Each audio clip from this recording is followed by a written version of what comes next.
here comes the interesting part. When I'm in the security company, that is when I know Candy. So some of you who actually came into my life will know who Candy is. So at that time, she also divorced. So both of us get together. I don't dare to tell my parents. I moved out, and she also moved out. And to keep a shelter over our head, I actually rented a room for like another, I think, 900 plus per month. And she sold away her vehicle. Me too, I also sold away my vehicle. So that's how our debt started. But of course, during that time, one of my friend, IT solution Gerald, okay, actually just moved into a new place, and he offered me at half the price of my rental to move in with him. So during my lowest part of time, he's the one who actually helped me out. So in the end, I chose to do pool maintenance, as in learning from my friend. He told me that I must do 3 months for free to work for him to learn something. So 3 months, he just paid for my meals, and I actually worked from him from day to night. This is when it's the toughest time. Okay, I'm not getting paid. Of course, he pay my meals, and I won't touch on the details how it goes. Then during the 4th month, I actually have my first paycheck of $240. Can you imagine? $240.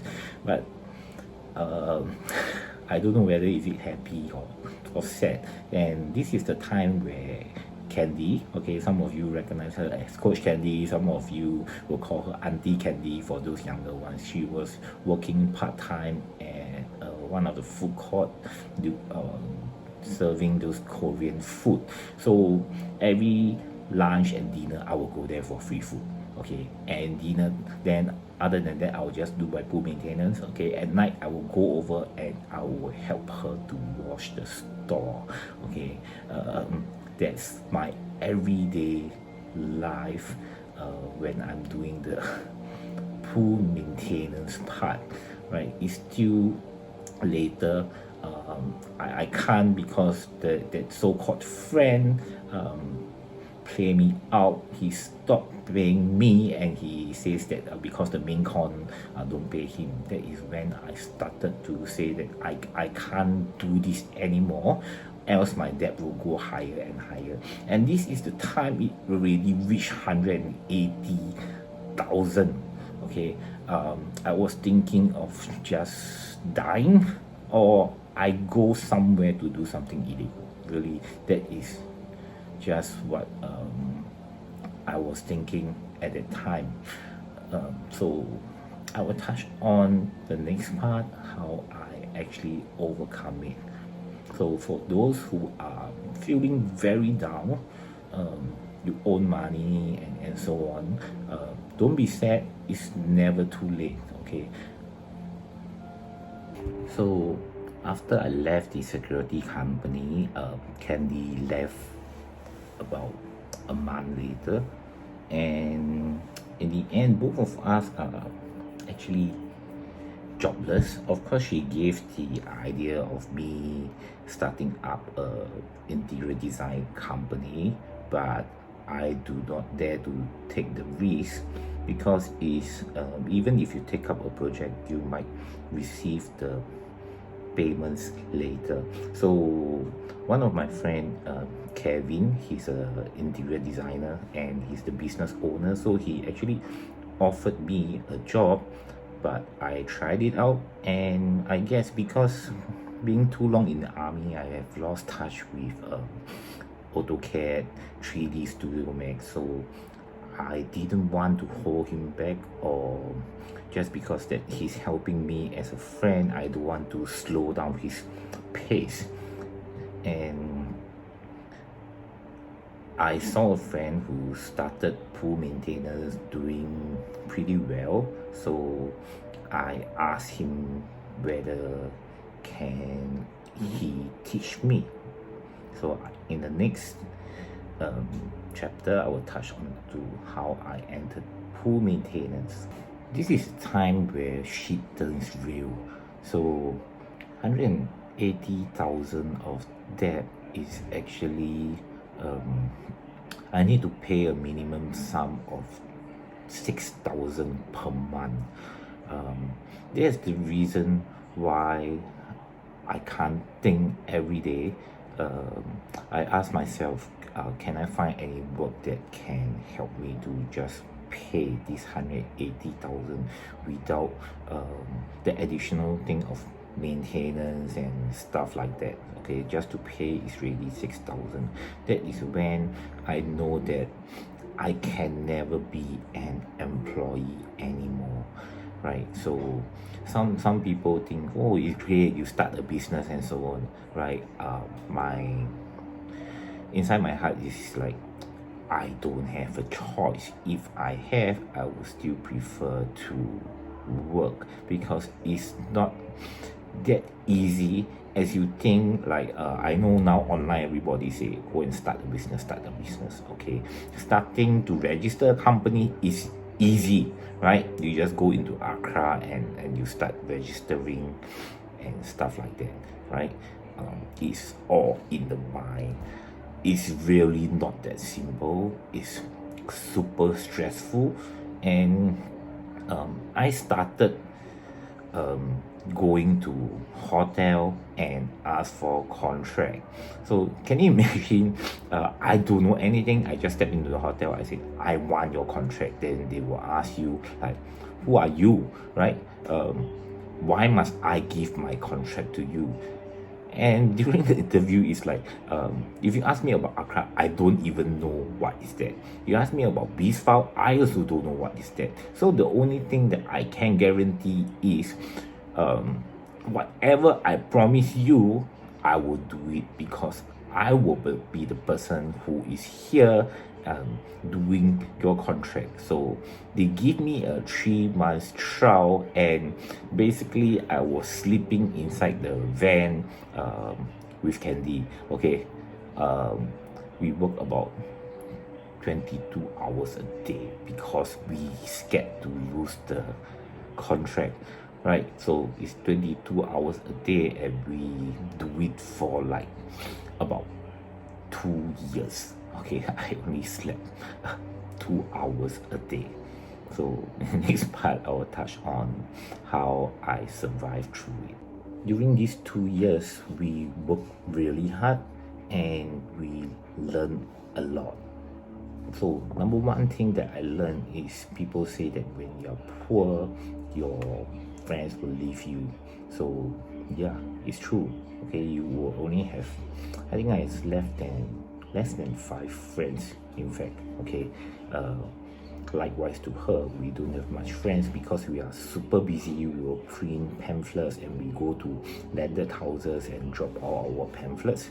And yeah, your friends will not support you also. Don't think that you set up a business, you have friends to buy from you. It doesn't work like that.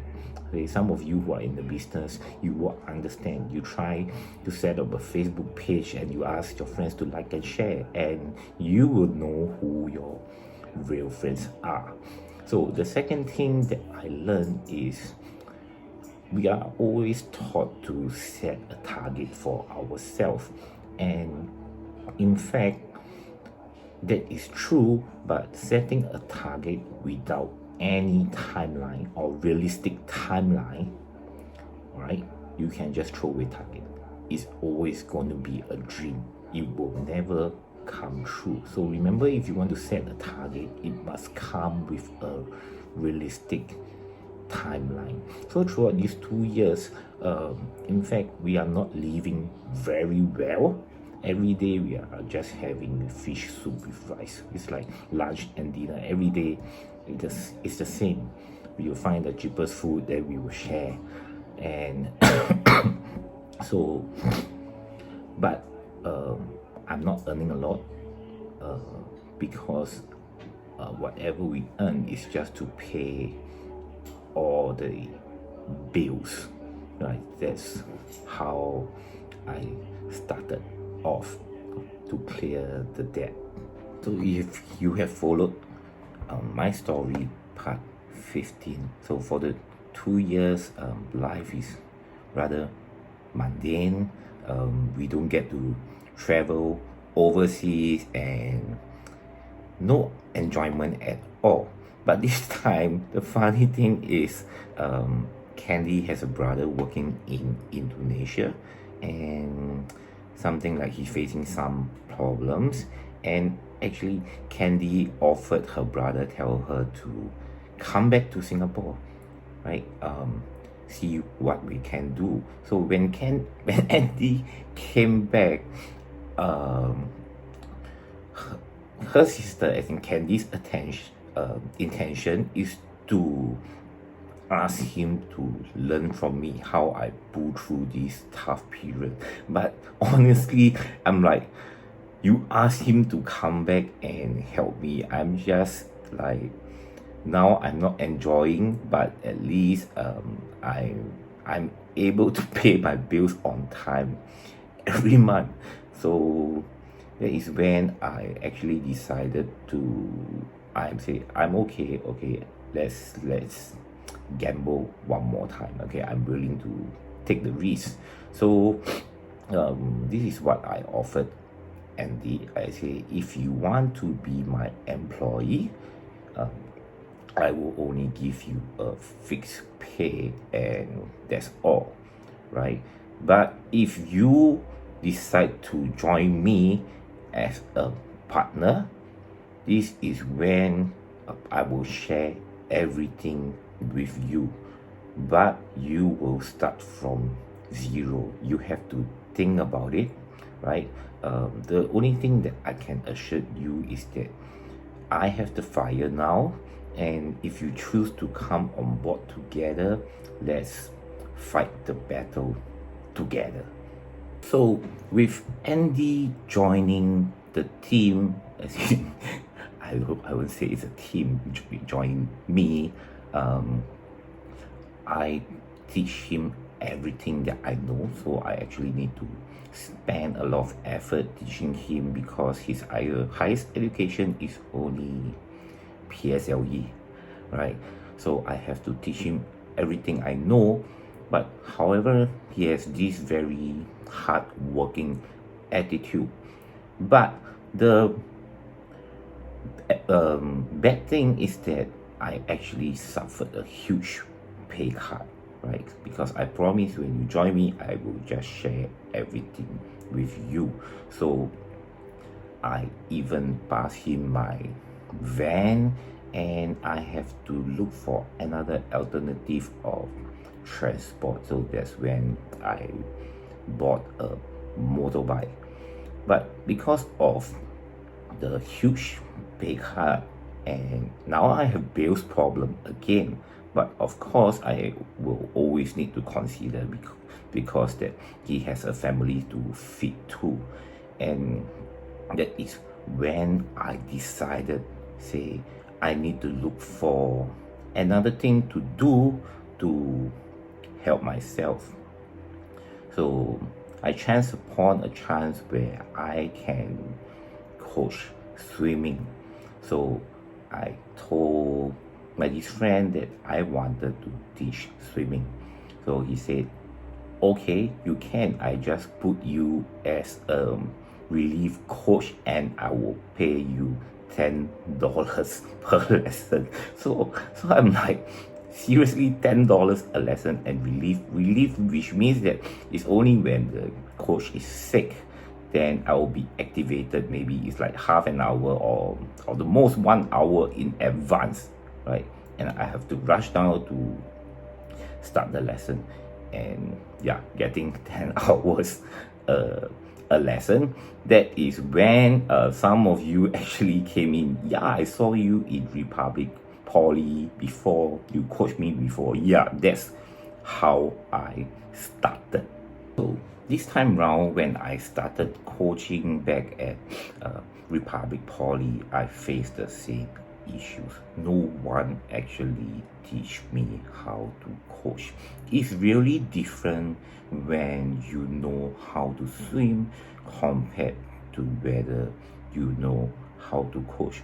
So I was given a class because of relief. They will tell me, okay, so these guys are in stage 4 or stage 5 or stage 1. So the whole class is a mixture of people who might be the first lesson, people who might actually be able to swim 25 meters, something like that. Is in a way is Roja, right? So I told myself, should I give up again? And this time round, because I have commitment, I say I better think of some things to do to help myself. So I go and watch YouTube's how people coach. I will watch how other coaches coach. So that is when I started to pick up skills on coaching, because one reality that we must ask ourselves, right? Who will want to teach you for free when you do not give anything in return? Or on the other hand, why must I give you all my skills, right? And you start to become a coach and you come and snatch my rice bowl, right?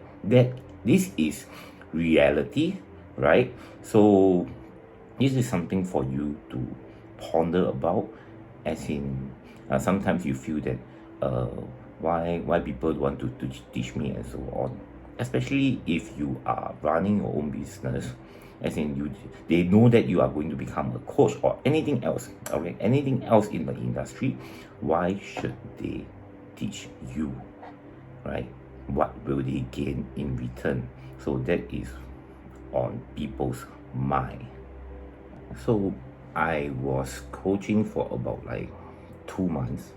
So my friend was also surprised. He said, "Hey, I'm serious, I only pay you $10 per lesson." But to me, it's like that's how I started pool maintenance. So even you don't pay me, it doesn't matter. You give me a chance to do what I wanted to do now. So many people whom I encountered will not have this mentality. I'm very sure you will always like, how much you pay me, how much you pay me. That's very typical Singaporeans. So that is how I changed my mentality. I said, it's okay, you don't pay me, doesn't matter. Just let me have the chance to learn something. So for about 2 months, suddenly one day the boss called me, okay, and he said, I see the potential in you, and why not like that? I will start opening classes for you, and you will go and coach yourself, and I will take a certain percentage of commission. And I'm like, yeah, why not, right? So of course that is when stress come, because of the higher amount that he actually pay me, and my responsibility is higher, right? I would know that he will ask for feedback, and of course the parents will also feedback to him on whether I can or cannot. So that is when I really put in effort to learn how to coach. So on the next video, I will touch on how do I do it exactly. I forget, this is what I want to touch on about mentality, which I touched on my previous video. Don't always think about money, right? If people are willing to teach you something, right, go and learn it for free. This will literally help you. Why? Because if you don't get money, you have learned a skill set. So this is what I always tell my guy, and this is what I have always believed in till date, right? Not everything I do I talk about money, okay? of course, it's not about, I know some of you didn't come in, so why don't you give your lessons all for free? Okay, of I wouldn't reply. Okay, some things I just wouldn't reply. So the whole intention is learn a skill set that will bring you money in the future. So this is what I have applied in my own pool maintenance business. So that is when I actually receive so much help from suppliers, and because they find it, they themselves will come and ask me, hey, what's wrong with you? That's not the way how people do things. It's like, hey, today I'm going to change something. I say, can you call me along? Be it what time, I will just come down help out. You see, but we won't pay you. I say, it doesn't matter. I just want to learn something. Okay, so remember this, right? Change your mentality, change your way of seeing things.